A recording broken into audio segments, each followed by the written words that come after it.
What's up? This is your man Dre Mack, and in this video I'm going to go over 3 things that Jonathan Majors can do following his guilty verdict in his trial.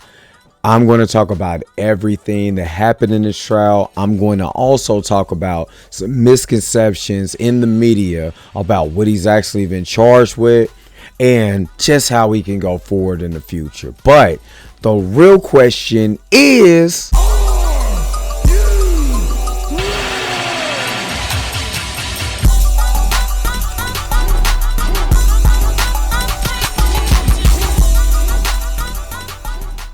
all right, so let me start off by saying in this video, I'm not going to lie.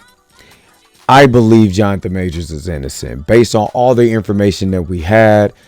Was I blindsided by it? Yeah, a little bit, because I thought justice was really going to be served. And then we found out District Attorney Alvin Bragg, this is what he wanted to do to push this narrative or this political ploy to, everybody, believe all women, despite all the evidence you have. And I believe Jonathan Majors was railroaded. And I'm going to give you something. I'm going to give you the publication of the New York Times, what they posted right here. And then let's compare that to what actually happened in this case and what he was actually charged with before we go forward on the 3 things I think Jonathan Majors should do going forward. Let's get into that. The harassment he was convicted of involves an intentional act. The difference between the harassment is the injury. They believe he harassed her but did not cause physical injury by doing so. That's why he has a harassment in the 2nd degree, which is a ticket. And if you actually look at the reckless assault, it doesn't mean that he actually abused her like the New York Times is saying that he actually attacked her. No, he did not attack her. He was saying that the harassment that was used may have caused injury to Stephanie McMahon Hemsley III. Now, to me, it seems like the jury was going off the push off because it wasn't anything that happened in the car when he pushed her off and started running. So that's when I'm kind of thinking that they got, with that. But again, if a man is running from somebody that he's supposed to be abusing, who is the real abuser at the end? Let's just be honest. And I know people are going to come to the comment section to be like, well, what about those text messages? If you actually go back to the initial text messages and you go back to day 1 of the trial, Stephanie McMahon Hemsley III never said that Jonathan Majors has physically assaulted her prior to that day.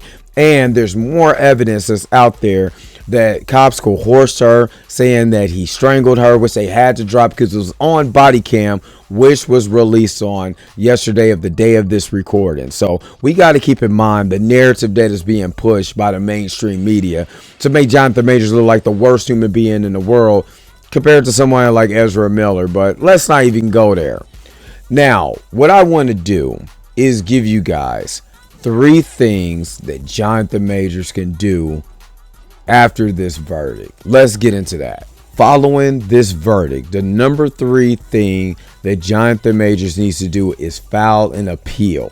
Now, I believe that his lawyer, Parashadri, is already in the midst of filing an appeal, but it's interesting information that I got from Danny Does Law, and make sure you check out Danny Does That on YouTube. Excellent channel. She's getting ready to start.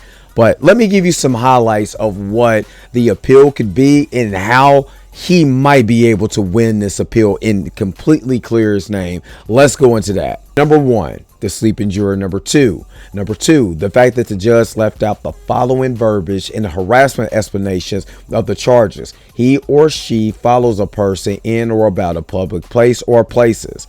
Number 3, the multiple times Stephanie perjured herself on the stand. Number 4, the highly prejudicial background information, non-evidence. I don't know how that even happened. Number 5, the fact that they were allowed to deliberate today, which was the day of the trial, without being reminded of the instructions, civil rights, due process.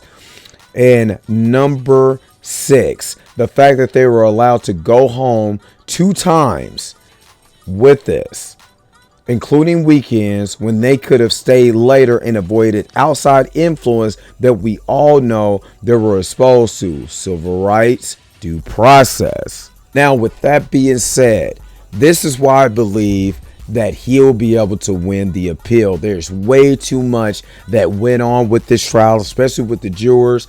That just seems like it was a setup to be at the beginning for Jonathan Majors to absolutely be charged with something. It's like they had to get him for something. They acquitted him of 2 charges, and they charged him with the 2 lowest charges they could possibly get. So do I believe that he can win his appeal? There's enough information to say, yeah, he didn't get the fair treatment that he should have got. So at number 3, go ahead and file that appeal, big dog. The second thing Jonathan Majors needs to do after the verdict, do some independent films for a while. And one thing I am going to say is that I'm very highly disappointed that no other actors, especially black actors, just stood up for the brother. At least you don't have to say if he's innocent or guilty. Just stand up for the brother's character. Unless his character is what it is, you know, none of you guys stood up. Now, that gives me pause. Did you not stand up for the brother because the brother actually has a bad attitude? He's actually, quote unquote, a bad guy? Or do you didn't want to lose your position to where you're at? That's the question that I have, because I did not see anyone step up for him. But whoever is out there that's willing to give this guy an opportunity to go into his acting career, go and do some independent films. A lot of those independent films that go to the Sundance Film Festival or Oscar winners or Oscar nominated or all of that type of stuff. So if it was me, that is the initial route that I would go following this. I would holler at Spike Lee. Hopefully Spike Lee can be able to put a good word in for this brother. Do something that's emotional, that connects with the audience. Do something that just defines your artistic prowess and go hard for that. That way, a lot of this stuff will start being, you know, swept under the rug. Unless the mainstream media continues to attack him. But as long as he's doing independent films and other people of color, other black people can be able to vouch for this guy's character, I believe that he'll be okay in this realm. So go ahead, get on the train, do some independent films. And the number one thing that Jonathan Majors needs to do following his verdict, get on the phone with James Gunn. Now, I know you guys are saying, well, you said do independent films. You said do the appeal. Why is this number 1? I'm going to tell you why it's number 1. Number 1, you could be able to put a bug in James Gunn's ear. Remember, everybody, James Gunn was fired by Disney Marvel also because of some old tweets, and they were trying to cover themselves because they wanted to appeal to a certain demographic. So they allowed James Gunn to walk for him to be able to do other films, plus do the Suicide Squad over in DC.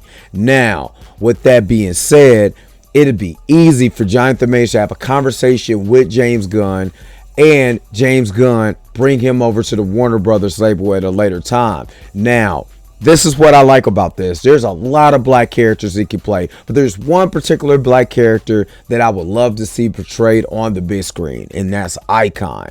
Now, the way James Gunn writes his movies and the emotional tone and everything that goes in when you believe in the character. Look at the show Peacemaker for this example, because I never would think John Cena will be the guy that I would absolutely love following the Suicide Squad. In that Peacemaker show was absolutely incredible. So what do you think that he could do with Icon?